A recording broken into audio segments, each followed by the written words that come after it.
city lights to the wide open skies, we're leaving behind the hustle and grind. Rangel Ranch, a love to hold, a love that grows as the seasons unfold.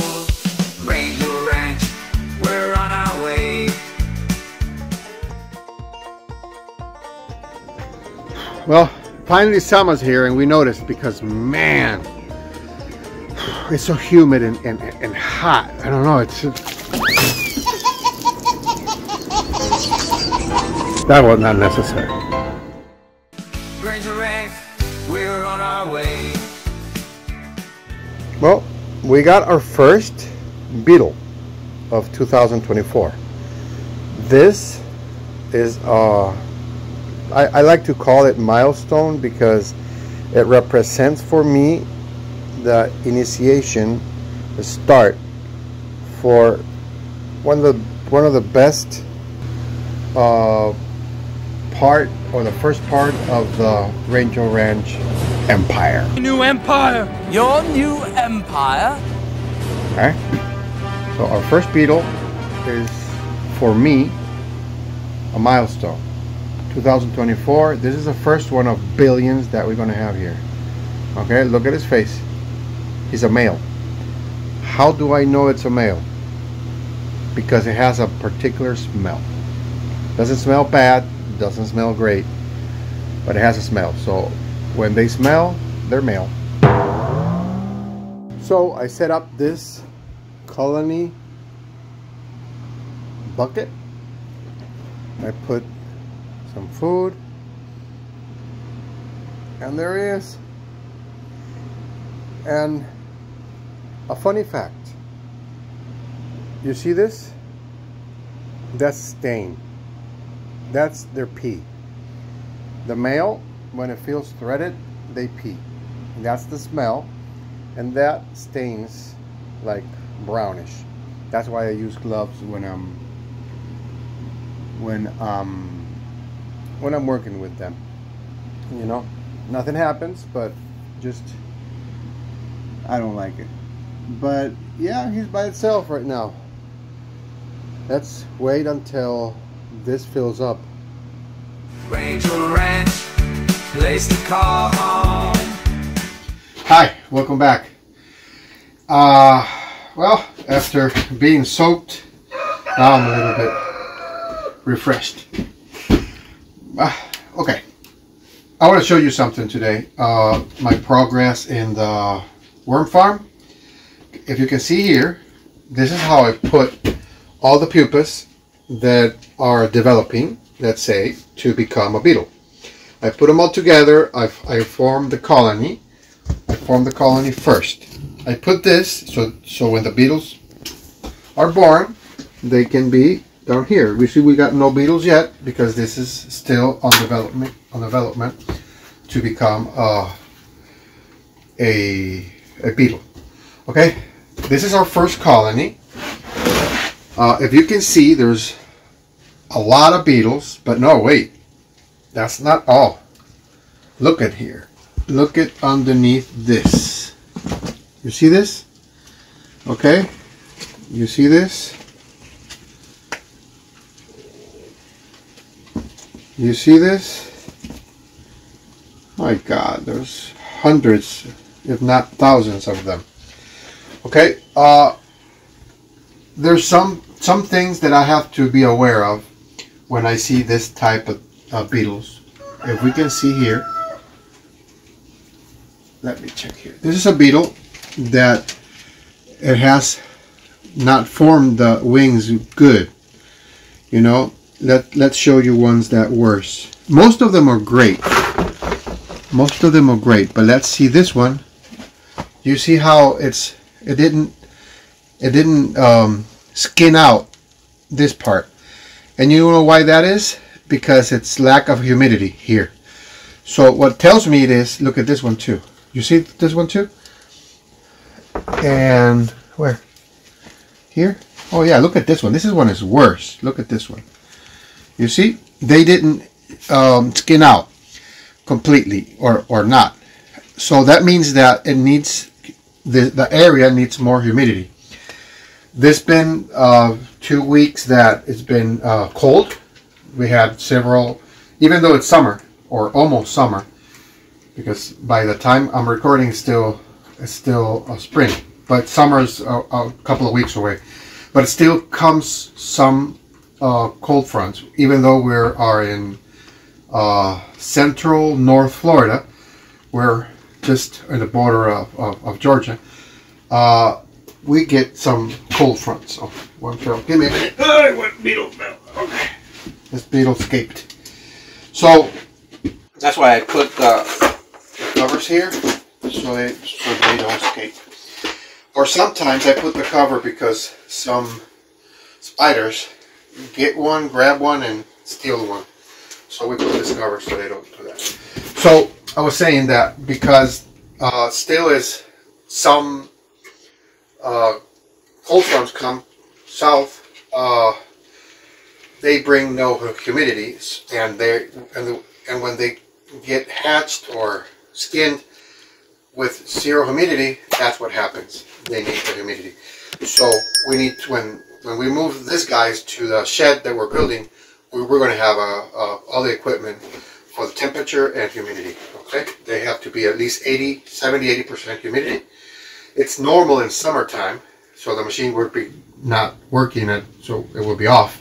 But the rest of the year, like spring, like winter, like fall, we need the humidifier to continue all year round developing. What happened in this winter was that I couldn't do it because I didn't have the equipment, the resources. So we're starting this in spring and moving on. Okay, I'll be showing you the process later on. Okay, Stella, here, a banana. My God, there you go. Come on, guys, eat that. Stella, good luck. Look how well they're actually big. Look how big, how tall they are, and well, they're starting to grow. Now in summer is the great time for them to go up, and I'm a lot anxious for that. Here, take a pill. Here. Okay, showing you the next progress on what we're doing here. These are the cucumbers and the, well, there's a few tomato plants, and look, they start to flower, and almost all of them are flowering. So in probably in a few weeks we will start to have fruits. Look at that beautiful flower there. And for some reason, on the fertilizer we bought, there were some sunflower seeds. So some sunflowers are growing here. That's cool. So that came with as a bonus with fertilizer / poop. So follow me here. Hi Stella, how you doing? You want something? Here. You want something to eat? Here you go. Oh, I'm sorry for that. It's a little treat because you already ate. So here I got a lemon that we are going to transplant them to the bigger pot. This were planted here, and they're already, the 3 of them are going that. But I decided to put all of these in the bigger one because I'm not ready to plant them yet on the land. And this is our, not watermelon, this is our pumpkin. Okay, so this is a pumpkin plant. So we're going to, in a few days, we're going to prepare the area so she can start, so we can have pumpkins this season. Yeah, pumpkin. What do you call a pig that practices karate? Pork chop. Don't listen to that. Rangel Ranch, a love to hold. Okay, time to feed the little ones. I made a blend of different feeds and put some calcium in it here so they can grow up. But most important, this is the most important thing that I put here. Some super worms. So I put them there, and they'll go eating them, you know, during the day. So that's the formula for a big chicken. So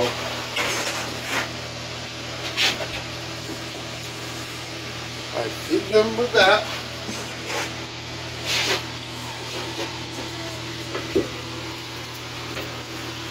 Okay, closer.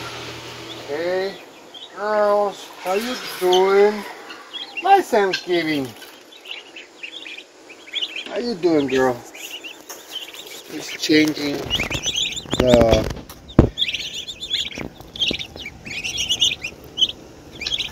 the wings, feathers. Hello, girls. Nobody wants food?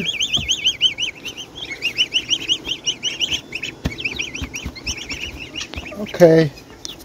They're a little scared. They're bigger. We have to move them soon. Yeah.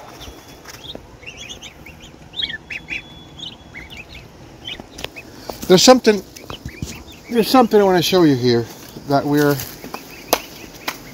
not eating the eggs at all, because at this point we want to have the experience. Oh, look, we're trapping. Hello, flies. Come on. Hi, girls. Yeah.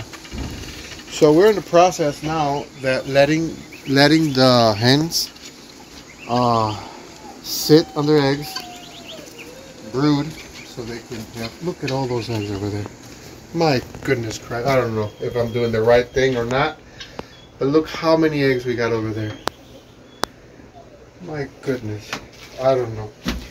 I've seen the chickens sitting there, but I don't know if it's correct to leave them there, see what happens, but they're a lot. What do you think, Mom? Leave them there? Yes, Yeah. see. Okay. And they're here. They're going to have chickens. We got 2 weeks ago. Come on. 2 weeks ago we got. Oh wait, there's that eggs. I think we can get. Let's get that one. At least to eat one. Yeah, this one we can eat. They're huge. So yeah, we're doing an experiment. You know, we're not gonna eat the eggs, or almost none, and see if we can have chicks around here. After we have the chicks, we have to close over there, so the roosters don't come in and let this area for the chicks and for their moms. Oh, look how it's stretching. Stella, comfortable? No, she was stretching out. So comfortable. Stella, are you good? Yeah. Oink, oink. So that's the thing we're doing right now. We're not eating the eggs. You saw a bunch of eggs. I don't know if that side we're doing the right thing. We'll see. In probably 2 more weeks, we'll see if it's worth it what we're doing. But we had to buy eggs from the grocery store last week, and look at all those eggs there. But we're confident that we're going to have chicks here. I was saying that I forgot. In two weeks ago, I got some eggs here and put them in there so I can prepare some eggs. And when I opened them, they were full of veins, so they were developing, and I just killed them. So after that, we haven't touched them. We know they are going to have, at least at this side, they're going to be some chicks. The other side, I'm not sure yet, but we'll see. Remember, we're living by the day. We're living experiences that for us is new. We're showing you what we're doing, what we're experiencing. We're not farmers. We're city people trying to make a homestead living, and we're enjoying every day the process, right? I've been hearing something from the last few days. It's like a cheap. And let's see. It can be mice, or it can be something. Let's check. I hear it from there. The sounds comes from there. Let's look at it. Let's see where the sounds comes from.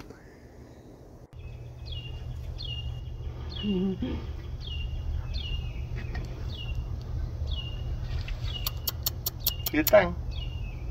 Ay, mi amor, mire.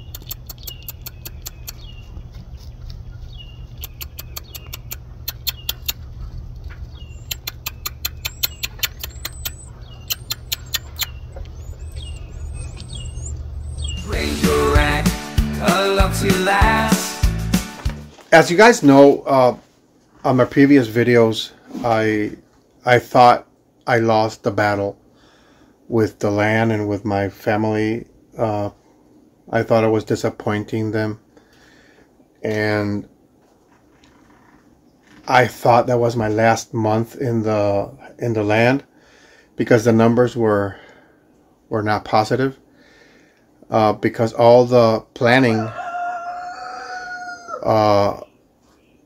and some mistakes you do on the way, numbers didn't go on my favor, and the house was rented.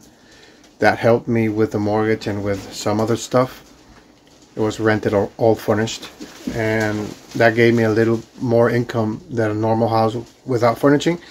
So that was helping. The tenants left 1 month early, and yeah, they lost their deposit, but that was not enough. So I had to go on plan B. My plan B was that I have some Tesla stock, and if you saw my previous video, I am going to buy a Tesla Cybertruck. And you say, well, but what? You're talking about you're broke and you're going to buy $100,000 truck? I said, well, yes and no.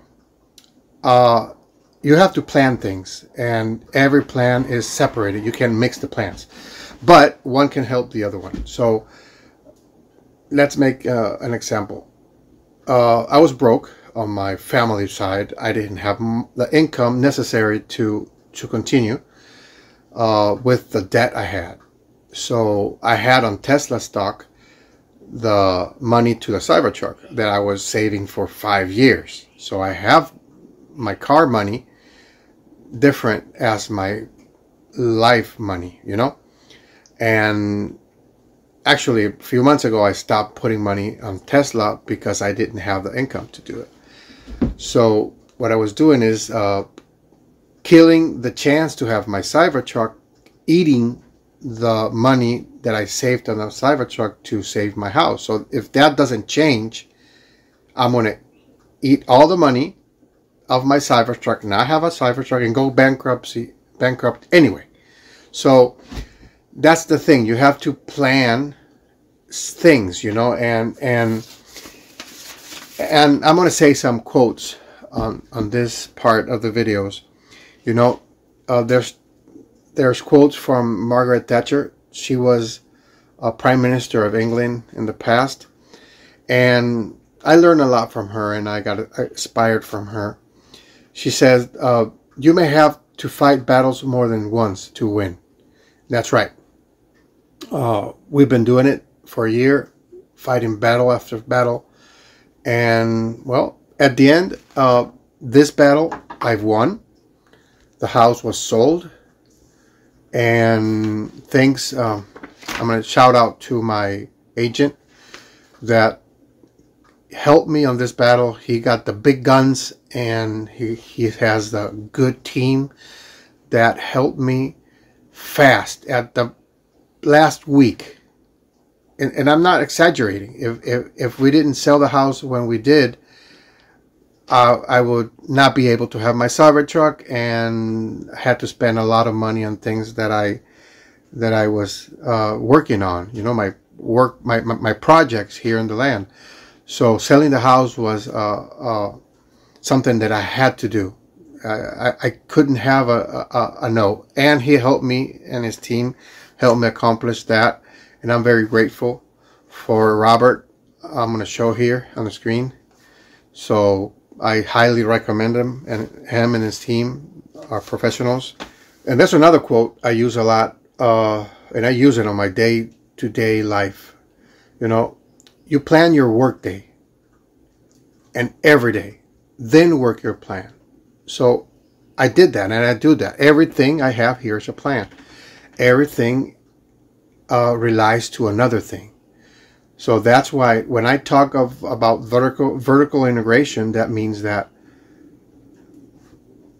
everything has to do with something else. So the worms, it's the primary source of not only income with the worms, but as a principal material to do the other stuff, you know, and even though fertilizer and everything. So it's a plan. I plan my day. I plan every day, and then I work my plan. And that's another quote from Margaret Thatcher that she did well, when she was in power and when she was alive. She was a great woman, a great leader, and yeah. So talking about the Cybertruck, and this is going to end the video. I did a plan. I worked on the plan. It was a 4-year, almost 5-year plan. I put money, I saved money, I earned money, I win money, I lost money. But I had on my head that I want a Cybertruck as soon as it gets there. And I have it reserved, and I have to do the final things that I have to do to get it. And I'm going to get it because I planned. And this makes me think about another quote from Margaret Thatcher that says, watch your thoughts, for they become words. Watch your words, for they become actions. Watch your actions, because they become habits. And watch your habits, because they become your character. And I try to use that quote as an example for everything I do. You sleep on it, you dream it, you think about it every single day of your life, and then you work on those goals and you work on those accomplishments. And when you see them done, you feel as happy as hell. Believe me, work on them. Don't hesitate to work your butt out to do the things you want to do. And sometimes you have to listen to no one, you know, unless that people have done their accomplishment. But don't listen to losers, people that hasn't accomplished anything, because they're not the good resource of what you need to inspire yourself. You know, use quotes from famous and people that have been accomplished a lot in their life. You know, inspire yourself with people like Elon Musk and Margaret Thatcher, you know, Steve Jobs. And there's many people that have succeeded in life that are powerful not only on the money, but powerful on their thoughts. And well, that's the end of this video. I hope you can be inspired by what I said, and you know, just get your butt out of the seat and do stuff every day, and finish your day being happy of your accomplishment that day. And if it didn't go well, what the heck, do it again tomorrow. Okay, thank you for watching. We have, as I speak, we're happy. We have passed our 1,000 subscribers and our 5,000 watches of videos. So we're going to have a lot of people to show and to try to inspire to do stuff. And that's our goal. The goal of this channel is to teach people to learn from my mistakes and be inspired from my successes. Okay, even though you have noticed my English is not perfect, I'm doing a YouTube channel in English and not on my comfortable language, and that's another goal, and that's another battle. Okay, I hope, again, you see this video useful, and see you next video. Bye bye. In this beautiful place.